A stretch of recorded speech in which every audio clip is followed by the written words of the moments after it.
فكأنما قتل الناس جميعا۔ السلام علیکم ورحمۃ اللہ وبرکاتہ۔ ناظرین گرامی، میں فاروق عمری پھر سے ایک مرتبہ آپ کے بیچ حاضر ہوں۔ آپ کا وہی منتخب پسندیدہ عنوان آتنکواد کا ورودھ، جس کے سلسلے میں ہم ڈھیر ساری معلومات حاصل کر رہے ہیں۔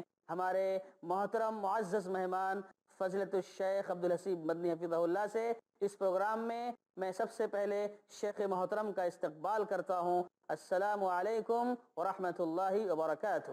وعلیکم السلام ورحمۃ اللہ وبرکاتہ۔ جزاکم اللہ خیر۔ اور ناظرین، اسی کے ساتھ ساتھ آج کے اس ایپیسوڈ میں آپ تمام کا بھی استقبال کرتا ہوں۔ چلیے ہم چلتے ہیں شیخ محترم کی طرف اور ان سے کرتے ہیں سوال۔ شیخ، ماشاءاللہ پچھلی نشستوں میں اسلام کا تعلق دہشت گردی سے نہیں ہے، مختلف پہلوؤں سے نکات کی روشنی میں آپ نے ہمارے سامنے واضح کیا، ماشاءاللہ بہت اچھا لگا۔ آپ نے واضح کر دیا، لیکن میں یہ چاہ رہا ہوں آپ سے کہ کچھ ایسی بات بتائیں کہ جس سے واضح ہو کہ اسلام نہ یہ کہ صرف دہشت گردی کا خاتمہ کرتا ہے، بلکہ اسلام امن و شانتی کا پیامبر ہے۔ اسلام وہ مذہب ہے جس کی تعلیمات کے ذریعے دنیا والوں کو امن و شانتی نصیب ہو سکتی ہے۔ ایسی کچھ باتیں آپ ارشاد فرمائیں۔ بسم اللہ الرحمن الرحیم۔ ہمارا اپنا جو پچھلا ایپیسوڈ تھا اس میں ہم نے کچھ باتیں ایسی رکھی ہیں جن میں ہم نے یہ کوشش کی کہ اسلام کے اس پہلو کو سامنے لائیں کہ وہ انسانیت کے تحفظ کی بات کرتا ہے، انسانوں کی حفاظت کی بات کرتا ہے۔ آپ نے جو سوال پوچھا ہے وہ اسلام کا ایک اور روشن پہلو ہے جی، کہ اسلام انسانیت کو امن و امان فراہم کرنا، اسے اپنے اہداف اور مقاصد میں شامل کرتا ہے، اور اسلام یہ کہتا ہے کہ اسلام کی نظر میں اچھا مسلمان وہی ہے جو مسلمان معاشرے میں امن پھیلائے۔ جی، اس کی تائید میں کئی ایک باتیں آپ کے سامنے رکھ سکتا ہوں۔ فی الوقت آپ کے سامنے ایک مسئلہ پیش کرتا ہوں۔ اسلامی شریعت کا سکھایا ہوا یہ ادب ہے کہ ایک مسلمان دوسرے مسلمان سے ملے تو اسے سلام کرے، السلام علیکم کہے یا السلام علیکم ورحمۃ اللہ وبرکاتہ کہے۔ اس کا معنی کیا ہے؟ جب آدمی ایک مسلمان دوسرے مسلمان سے ملتا ہے تو وہ یہ کہتا ہے کہ السلام علیکم، تم پر سلامتی ہو، ورحمۃ اللہ، اللہ کی رحمت بھی ہو، وبرکاتہ، اور اللہ کی برکتیں بھی اترے تم پر۔ یہ جو السلام علیکم ہے اس کے جواب میں سننے والے کے لیے ضروری ہے وہ کہے وعلیکم السلام، کہ تم پر بھی سلامتی ہو۔ جس طرح تم میری سلامتی چاہتے ہو میں بھی تمہارے حق میں سلامتی چاہتا ہوں، یہ سلامتی ہم ایک دوسرے سے محفوظ ہیں۔ اسی طرح دنیا کی ہر قسم کی پریشانی اور مصیبت سے تم امن و امان میں رہو۔ تو ایک مسلمان دوسرے مسلمان کو جو سلام کرتا ہے، یہ سلام کا لفظ خود اس بات پر دلالت کرتا ہے کہ اصل میں اسلام اس معاشرے کے اندر سلامتی کو عام کرنا چاہتا ہے، اور سلامتی کے ساتھ جینے، سلامتی کو عام کرنے کی ترغیب دلاتا ہے، اور ایک طرح سے ایک دوسرے کو یاد دہانی کروانے کی ترغیب دلاتا ہے کہ تم یاد دہانی کرواؤ، میں تمہیں یاد دہانی کروا رہا ہوں۔ یہ ادب ہے جو اسلام نے سکھایا، جسے ہم سلام کہتے ہیں۔ یہ اسلام کی ایک ایسی تعلیم ہے جو ساری دنیا جانتی ہے کہ مسلمان مسلمان سے ملتا ہے تو السلام علیکم کہتا ہے۔ اسلامی شریعت میں ایسے اور بہت ساری باتیں، ایسے بہت سارے احکام ہیں اور ایسے بہت سارے پہلو ہیں جو اس بات کی دلیل بنتے ہیں کہ اسلام نہ صرف یہ کہ دہشت گردی بلکہ امن و سلامتی کا پیامبر ہے، اس کو عام کرنے والا ہے۔ اب لفظ اسلام ہی کو لے لیجئے آپ، لفظ اسلام، لفظ اسلام کا معنی کیا ہے؟ اس کے کئی معنی آتے ہیں۔ ایک معنی اسلام کا فرما برداری کا ہے، اپنے آپ کو جو ہے اللہ تعالیٰ کے سپرد کر دینا، حوالے کر دینا، کہ میں اپنی خواہشات اور اپنی مرضی کو ختم کر کے تیری مرضی کے حوالے ہو جاتا ہوں، تیری مرضی کے تابع ہو جاتا ہوں۔ ایک تو یہ معنی ہے ہی، لیکن لفظ اسلام کے معنوں میں سے جو کئی معنی ہیں اس میں سے ایک معنی یہ بھی ہے کہ اس میں سلامتی کا پہلو ہے۔ یہ سلام ہے، یہ دنیا کے اندر امن و سلامتی کو عام کرنے والا مذہب ہے۔ یہ سلامتی کا معنی بھی لفظ اسلام کے معنوں میں سے ایک معنی ہے۔ تو اسلام کے نام ہی میں یہ چیز ہے، اور یہ بات صرف نام تک بھی نہیں ہے۔ میں آپ کے سامنے کئی ایک ایسے حوالے نقل کر سکتا ہوں پیارے نبی صلی اللہ علیہ وسلم کی احادیث کی روشنی میں، جو ہم کو بتاتے ہیں کہ اللہ کے نبی صلی اللہ علیہ وسلم نے خود اس بات کی ترغیب دلائی ہے کہ مسلمان کو امن پھیلانے والا ہونا چاہیے۔ صحیح بخاری و مسلم کی روایت ہے، حضرت جابر رضی اللہ تعالیٰ عنہ روایت فرماتے ہیں اللہ کے نبی صلی اللہ علیہ وسلم نے فرمایا کہ المسلم من سلم المسلمون من لسانہ و یدہ، کہ کامل مسلمان یا اچھا مسلمان وہی ہے جس مسلمان کے ہاتھ اور زبان سے دوسرے مسلمان محفوظ رہیں۔ ایک اچھا مسلمان، ایک کامل مسلمان وہی ہے جس کے ہاتھ اور زبان سے دوسرا مسلمان محفوظ رہے۔ اگر میں ایک مسلمان ہوں، میری طرف سے آپ کو تکلیف ہو رہی ہے، میرے ہاتھ سے آپ کو تکلیف ہو رہی، مطلب میں آپ کو کسی بھی حیثیت سے تکلیف دے رہا ہوں، یہ ہاتھ تو دور کی بات ہے، اگر زبان، اس لیے کہ ہاتھ تک نوبت کم آتی ہے، زبان سے آدمی پہل کرتا ہے، میری زبان سے بھی اگر آپ کو تکلیف پہنچتی ہے تب پھر میں اچھا مسلمان نہیں، میں کامل مسلمان نہیں۔ اگر مجھے واقعی معنوں میں اللہ کا اچھا بندہ بننا ہے، اللہ کے پاس بہتر اجر کی امید رکھنی ہے، اللہ تعالیٰ کے پاس مجھے زیادہ سے زیادہ اونچے درجے والا بندہ بننا ہے، تو میرے لیے ضروری ہے کہ میں اپنے شر سے، اپنے ہاتھ کے شر سے، اپنی زبان کے شر سے یا اپنی ذات کے شر سے دوسروں کو محفوظ رکھوں۔ اسلامی شریعت کی نظر میں ناحق کوئی کسی کو تکلیف دیتا ہے، کوئی بھی مسلمان کسی کو تکلیف دے، وہ مسلمان اچھا مسلمان نہیں ہے اسلام کی نظر میں۔ آپ کے سامنے میں پیارے نبی صلی اللہ علیہ وسلم کی ایک اور حدیث بھی نقل کرتا ہوں۔ آپ دیکھیے اس حدیث کے الفاظ پہ غور کیجئے، اور آج اسلامی شریعت کی ان تعلیمات کو رکھ کر آپ دیکھیے، ایک طرف دہشت گردی کا وہ تصور ہے جو دنیا جو ہے جانتی ہے۔ آج دہشت گردی کوئی ایسی چیز نہیں رہ گئی کہ جس کے تعارف کی ضرورت ہو۔ آج دہشت گردی ایسا کوئی مسئلہ نہیں رہ گیا جس کو بتانے کی ضرورت ہو۔ تفصیلات سے قطع نظر دہشت گردی کا ایک مفہوم لوگ سمجھتے ہیں، آتنکواد کہتے ہیں لوگ سمجھتے ہیں، آتنک کیا ہے لوگ سمجھتے ہیں۔ آپ اس کو ذہن میں رکھیے اور ان تعلیمات کو سنیے، دیکھیے کہ اسلام کیسی تعلیمات ہم کو اور آپ کو دیتا ہے۔ صحیح بخاری و مسلم ہی کی ایک اور روایت ہے، حضرت ابو شریح رضی اللہ تعالیٰ عنہ روایت فرماتے ہیں کہ پیارے نبی صلی اللہ علیہ وسلم نے فرمایا واللہ لا یؤمن، واللہ لا یؤمن، واللہ لا یؤمن، قسم اللہ کی وہ آدمی مومن نہیں ہو سکتا، وہ آدمی پورا مومن نہیں ہو سکتا، وہ آدمی مکمل مومن نہیں ہو سکتا۔ صحابہ نے پوچھا قیل ومن یا رسول اللہ، پوچھا گیا اللہ کے رسول یہ کون ہے؟ اس لیے کہ اللہ کے نبی اتنی تاکید کے ساتھ تین مرتبہ قسم کھا کر کہیں، اللہ کی قسم کھا کر یہ کہیں کہ وہ آدمی مومن نہیں ہو سکتا یا کامل مومن نہیں ہو سکتا۔ اللہ کے نبی سے پوچھا گیا وہ کون ہے؟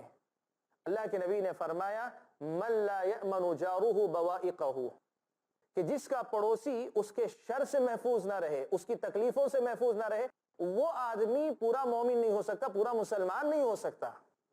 آپ یہ سوچیں، کبھی کبھار ہمیں تعجب ہوتا ہے کہ دنیا والے ایسا کیوں جو ہے اسلام کے تعلق سے دہشت گردی کا الزام لگاتے ہیں، تو ہمیں یہی بات سمجھ میں آتی ہے کہ وہ یہ باتیں نہیں جانتے۔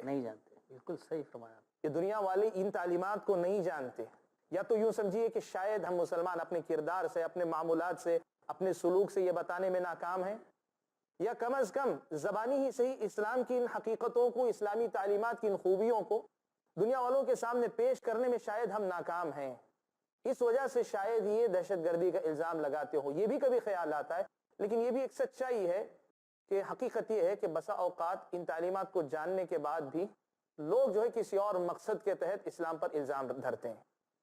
تو بات ہماری چل رہی ہے کہ میں آپ کو اسلامی شریعت کی وہ تعلیمات بتا رہا ہوں، اسلامی شریعت کی وہ آیات اور احادیث یا وہ حوالے آپ کے سامنے رکھ رہا ہوں جو اس بات پر دلالت کرتی ہیں کہ یہ دین امن و سلامتی والا ہے۔ اس میں تو ایک کو دوسرے کے ساتھ امن کے ساتھ، چین کے ساتھ، سکون کے ساتھ، اطمینان کے ساتھ زندگی گزارنے کی ترغیب دی گئی ہے، اور یہ کہا گیا ہے کہ یہ صرف تمہاری دنیا کی ضرورت نہیں کہ میں آپ میرے شر سے محفوظ رہیں، میں آپ کے شر سے محفوظ رہوں، یہ دنیا سے بڑی چیز آخرت ہے۔ آخرت کی کامیابی کے لیے ضروری ہے کہ دنیا میں تم امن و امان کے ساتھ جینے کا سلیقہ رکھو اپنے ساتھ۔ یہ اسلامی شریعت ہے، یہ اسلامی شریعت کے احکام ہیں، یہ اسلامی شریعت کی مثالیں ہیں جو ہم آپ کے سامنے رکھنا چاہتے ہیں۔ یہ تو بات ہوئی امن و امان کے ساتھ جینے کی، میں کچھ دوسرے پہلو بھی آپ کے سامنے رکھنا چاہتا ہوں۔ آپ دیکھیں، اگر کوئی آدمی چین و سکون کے ساتھ جینا نہیں چاہتا، امن و امان کے ساتھ رہنا نہیں چاہتا، دوسروں کی جان کے درپے ہو جاتا ہے، اسلامی شریعت کی نظر میں کتنا بڑا جرم ہے، وہ کیسا بڑا مجرم انسان ہے۔ آپ دیکھیں اسلام نے کوئی اس قسم کا الجھاؤ نہیں رکھا کہ آدمی کو سمجھنے میں دقت پیش آئے، مشکل پیش آئے۔ قرآن مجید کے الفاظ میں آپ کے سامنے پڑھتا ہوں، آپ سنتے چلے جائیں۔ سورہ مائدہ میں اللہ تعالیٰ نے بیان فرمایا، کہا وَمَن يَقْتُلْ مُؤْمِنًا مُتَعَمِّدًا فَجَزَاؤُهُ جَهَنَّمُ خَالِدًا فِيهَا وَغَضِبَ اللَّهُ عَلَيْهِ وَلَعَنَهُ وَأَعَدَّ لَهُ عَذَابًا عَظِيمًا۔ جو آدمی کسی مومن کو، کسی مسلمان کو جان بوجھ کر قتل کر دے، مطلب قتل کیے جانے کا اس کا حق نہیں بنتا تھا اور تم نے قتل کر دیا، تو کیا ہوگا؟ کہ تمہارا بدلہ جہنم ہے۔ کوئی چھوٹی موٹی باتیں ہم کہتے ہیں جیسے 14 سال قید ہے تمہارے لیے، یا تمہارے خلاف جو ہے اتنی چیز کا چارج لگا ہے، فلاں لگا ہی نہیں، کہا نہیں، سیدھے مسئلہ ہے جہنم جاؤ گے، خالدن فیہا، اس جہنم میں تم ایک لمبی مدت تک رہو گے، جیسے ہمیشہ رہنا ہے تم کو، ایک ایسی مدت جس کا تم تصور نہیں کر سکتے۔ وغضب اللہ علیہ، اور اتنا ہی نہیں، اللہ تعالیٰ تم پر غصہ ہوگا۔ یہ غضب تمہاری دنیا میں بھی اتر سکتا ہے، تمہاری زندگی کو برباد کر سکتا ہے، اور یہ غضب آخرت میں بھی تمہارے سامنے آ سکتا ہے۔ وَلَعَنَهُ، اور اللہ تبارک و تعالیٰ کی لعنت تم پر برسے گی۔ اور لعنت کا معنی ہوتا ہے اللہ تعالیٰ کی رحمت سے دور کر دیا جانا، تم پر اللہ تبارک و تعالیٰ کی لعنت ہوگی۔ وَأَعَدَّ لَهُ عَذَابًا عَظِيمًا، اور اللہ تعالیٰ ایسے انسان کے لیے بہت بڑا عذاب تیار کر کے رکھے۔ آپ دیکھیں اس آیت کو، اور اس آیت کے الفاظ کو دیکھیں، اور لوگ کہتے ہیں نا کہ تیور دیکھیں، اس کے جو ہے الفاظ کے ایک ایک لفظ کی گہرائی کو آپ ناپ کر دیکھیں کہ اسلام کی نظر میں جو آدمی کسی کی جان کے درپے ہو جائے، یہاں تک کہ اس کی جان لے لے، وہ آدمی کیسا برا آدمی ہے، کیسا انسان ہے، آپ اس کا اندازہ لگائیں اسلامی شریعت کی نظر میں۔ میں یہ بات آپ کے سامنے اس لیے رکھ رہا ہوں کہ آپ اندازہ لگائیں، دہشت گردی تو جو ہے بے دریغ لوگوں کو قتل کرنے کا نام ہے، یا ایک مسلمان کو، ایک مومن کو اگر قتل کرتا ہے تو اس کے لیے اتنی خطرناک سزا کی بات کہی ہے، تو پھر بتائیے یہ دہشت گردی کی تعلیم دینے والا مذہب کیسے ہو سکتا ہے؟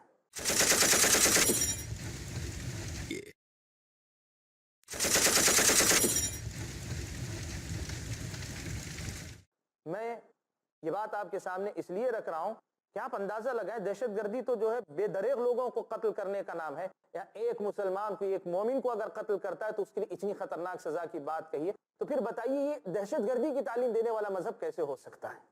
یہ اصل میں یہی مسئلہ ہوتا ہے کہ قرآن مجید کی آیات یا احادیث جو ہیں، ان کا اپنا ایک مفہوم ہوتا ہے، اور اس کو سمجھنے کے لیے آپ جو ہے جلد بازی نہیں کر سکتے۔ میں آپ سے بھی کہہ رہا ہوں، اور ہمارے اپنے ناظرین سامعین جو ان سے بھی میری بات ہے، یہ ان سے بھی میں کہتا ہوں، دیکھیے اسلامی شریعت کی اگر کوئی آدمی یہ لے کر کے اس کا مطلب ہوا کافر کو مارا جا سکتا ہے، قتل کیا جا سکتا ہے، اس کی غلط سمجھ ہے یہ۔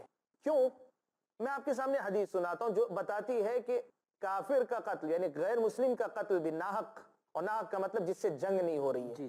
میں آپ کے سامنے وضاحت کرتا ہوں، آپ دیکھیے صحیح بخاری و مسلم کے اندر ایک روایت آئی ہے حضرت عبداللہ ابن عمرو ابن عاص رضی اللہ تعالیٰ عنہ کی۔ عبداللہ ابن عمرو ابن عاص رضی اللہ تعالیٰ عنہ روایت فرماتے ہیں، اللہ کے نبی صلی اللہ علیہ وسلم نے فرمایا، من قتل معاہدا، جو آدمی کسی معاہد کو قتل کرے، یعنی ایسے آدمی کو قتل کرے، یعنی ایسے غیر مسلم کو قتل کرے جس کا مسلمانوں کے ساتھ معاہدہ ہے۔ میں آپ کو اس کی وضاحت کرتا ہوں، واپس لوٹ کر کروں گا۔ اللہ کے نبی نے کہا جو کسی ایسے معاہد کو قتل کرے، یعنی جس کے ساتھ مسلمانوں کا معاہدہ ہے، ایسے آدمی کو اگر قتل کرتا ہے تو ایسا قتل کرنے والا آدمی جنت کی خوشبو بھی نہیں پائے گا۔ جنت کی خوشبو بھی نہیں پائے گا اگر وہ کسی غیر مسلم کا قتل کرتا ہے جس کے ساتھ مسلمانوں کا معاہدہ ہے، حالانکہ جنت کی خوشبو 40 سال کی دوری سے ہی محسوس کی جا سکتی ہے۔ یعنی جنت میں جانا تو دور کی بات، جنت کے اتنے قریب بھی نہیں جائے گا جتنی قربت 40 سال کی مسافت بنتی ہے۔ جہنم سے 40 سال کی دوری یا اس سے زیادہ دوری پر ہوگا، اسے جنت کی خوشبو تک نہیں ملے گی اگر کسی غیر مسلم کو ناحق قتل کرتا ہے۔ اسلامی شریعت کی تعلیمات کو دیکھیں کہ اسلام کی نظر میں کسی کی جان کے درپے ہونا یہ مسلمان کے لیے اپنی آخرت برباد کرنے والا مسئلہ ہے۔ یا ایسی کوئی بات نہیں کہ صرف دنیا میں تمہاری پکڑ ہوگی، گرفت ہوگی، نہیں، اور تم اپنے ہاتھوں اپنی آخرت برباد کرو گے۔ دوسرے الفاظ میں ہم یوں کہہ سکتے ہیں، تم ایک کی دنیا برباد کرو گے، تمہارا اس کی دنیا کو برباد کرنا وہ تمہاری آخرت کو برباد کر دے گا۔ تم اس کی دنیا برباد کرو گے، وہ تمہاری اپنی آخرت کو برباد کر دے گا۔ شیخ ماشاءاللہ باتیں سمجھ میں تو آ رہی ہیں، لیکن اس موضوع سے متعلق جو آپ بتا رہے ہیں، کچھ قرآن کی اور واضح آیت یا حدیث اگر ہے بہت بہت ساری. اصل میں دیکھیے میں یہ ادھر ادھر سے منتخب کر رہا ہوں جی. لیکن اگر آپ پڑھ کر دیکھیں اور ہم دعوت دیں گے ہمارے اپنے ناظرین میں ہو سکتا ہے کچھ مسلمان بھی ہوں جو یہ جاننا چاہتے ہوں اور ہو سکتا ہے کچھ غیر مسلم بھی ہوں وہ اس کو جاننا چاہتے ہیں, انہیں دعوت دیں گے کہ آؤ قرآن پڑھو دیکھو. یہ تو ہم مثال ہم دے سکتے ہیں, ہم پورا قرآن آپ کو سنا نہیں سکتے اس لیے کہ اس میں ہم کوشش یہ کر رہے ہیں کہ کچھ بنیادی نکات آپ کو دیں. تو میں پھر بھی آپ کہہ رہے تو ایک ایسی آیت آپ کے سامنے رکھ رہا ہوں کہ جو آیت اس مسئلے میں بہت ہی واضح موقف اسلام کا رکھتی ہے, اور وہ موقف یہ ہے سورہ مائدہ میں اللہ تعالیٰ نے فرمایا, کہا من اجل ذلك كتبنا على بني اسرائيل انه من قتل نفسا بغير نفس او فساد في الارض فكأنما قتل الناس جميعا ومن احياها فكأنما احيا الناس جميعا. بہت عظیم آیت ہے. اللہ نے کہا کہ بنی اسرائیل کو ہم نے یہ حکم دیا تھا, ان پر یہ فرض قرار دیا تھا, ان کو یہ تعلیم دی گئی تھی, اور وہی بات یہاں دہرائی جا رہی ہے, وہ یہ من قتل نفسا بغیر نفس, جو آدمی کسی کی جان لے لے, کسی کو جان سے مار دے, قصاص میں ہو کر بلا وجہ, قصاص میں نہیں, کسی جان کے بدلے میں جان نہیں بلکہ ایسے ہی قتل کر دے, فَكَأَنَّمَا قَتَلَ النَّاسَ جَمِيعًا, اس نے گویا تمام انسانیت کا قتل کیا, تمام لوگوں کو اس نے قتل کیا. وَمَنْ أَحْيَاهَا, اور جو کسی ایک کی جان بچا لیتا ہے, فَكَأَنَّمَا أَحْيَا النَّاسَ جَمِيعًا, گویا اس نے پوری انسانیت کی, پورے انسانوں کی جان بچائی. قرآن مجید کی اس آیت کو سنہرے حرفوں میں لکھ دینا چاہیے, اور ہر وہ آدمی جو یہ کہتا ہے کہ اسلام دہشت گردی کی تعلیم دیتا ہے, اسے صرف یہ کہنا چاہیے کہ بتاؤ اس آیت کے بعد تمہارا نفس کیسے گوارا کرتا ہے, تمہارا ضمیر کیسے گوارا کرتا ہے کہ اس کو تم الزام دو. اب میں مثال کے طور پر آپ کو بولوں, ہمارے ملک کے اندر گاندھی جی کو اگر کوئی یہ ملک کے غدار تھے تو لوگ بولیں گے اس کو پہلے باہر کرو. بالکل, اس لیے کہ اتنی واضح بات ہے, اس کو اگر کوئی آدمی جا کے جو اس انداز میں کہ وہ ملک کے غدار تھے, تو لوگ کہتے ہیں اس کو تو بابا قوم ہے وہ. جی جی, اور آج بھی ان کو آ کر کہتا ہے کہ یہ ملک کے غدار تھے, تو ویسی ہی بات ہے. تو میں کہتا ہوں کہ یہ آیت اس کے سامنے پیش کرنا چاہیے جو اسلام یہ کہتا ہے کہ ایک جان اگر تم لیتے ہو تو پوری انسانیت کے قاتل ہو, اور ایک جان کو بچاتے ہو تو پوری انسانیت کے محسن ہو. اتنی جامع تعلیمات اسلام کے اندر رکھ کر پھر بھی تم اسلام پر دہشت گردی کا الزام لگاتے ہو. حقیقت یہ ہے فاروق صاحب کہ ایسی اگر آیتیں اور احادیث میں آپ کے سامنے پیش کرتا جاؤں نا, جی جی, یہ سلسلہ بہت دراز ہوگا. لیکن ہم مثال دے رہے ہیں, جیسے کہتے ہیں نا کہ مطلب چاول کے پکنے کا اندازہ دو چار دانوں سے ہو جاتا ہے, تو ایسے ہم صرف جو مثال آپ کو دے رہے ہیں, آپ جو ہے پڑھیے اس دین کو, اس کے احکام کو, اور خاص طور پہ اس کی جو تفصیلی احکام ہے اسلامی شریعت کے اندر, ایک مرد کے دوسرے مرد پر, ایک عورت کے دوسری عورت پر, ایک میاں بیوی کی ایک دوسرے پر حق, والدین اولاد کے حق, ایک ایسا جو ہے منظم, ایک ایسا مرتب اور اتنا زیادہ سلجھا ہوا اور اتنا زیادہ خیر و برکت سے بھرا ہوا یہ جو ہے نظام زندگی ہے کہ یہاں جو ہے ہر قدم پہ امن و سلامتی ملے گی. یہاں دہشت زدہ ہونے یا دہشت زدہ کرنے دونوں کے لیے کوئی راستہ اسلامی شریعت نے نہیں چھوڑا ہے. اس لیے آج کے ہمارے ایپیسوڈ میں ہم نے یہ کوشش کی ہے کہ قرآن مجید اور نبی کی احادیث کی روشنی میں کچھ ایسی باتیں آپ کے سامنے رکھیں جو آپ کے سامنے بھی اور ہمارے اپنے ناظرین کے سامنے بھی اس حقیقت کو واضح کریں کہ اسلام امن و سلامتی کا پیامبر ہے, اس کا دہشت گردی سے کوئی تعلق نہیں ہے. جزاک اللہ شیخ, بہت بہت شکریہ. ماشاءاللہ آپ کے جوابات سے یہ بات کھل کر سامنے آ گئی ہے, اور میں ناظرین سے بھی کہنا چاہتا ہوں کہ آپ بھی اتفاق کریں گے کہ اسلام کا تعلق دہشت گردی سے نہیں ہے. شیخ نے مختلف پہلوؤں سے اور خصوصاً قرآنی آیتوں سے اور حدیث کی روشنی میں واضح کیا. شیخ اللہ آپ کو جزائے خیر دے. لیکن اس کے علاوہ بھی اور بہت سارے سوالات اٹھتے ہیں, چونکہ وقت نہیں ہے, لیکن انشاءاللہ ہم اگلے ایپیسوڈ میں شیخ سے وہ سوالات بھی کریں گے. تب تک کے لیے آپ سے رخصت چاہتے ہیں. السلام علیکم ورحمۃ اللہ وبرکاتہ. من أجل ذلك كتبنا على بني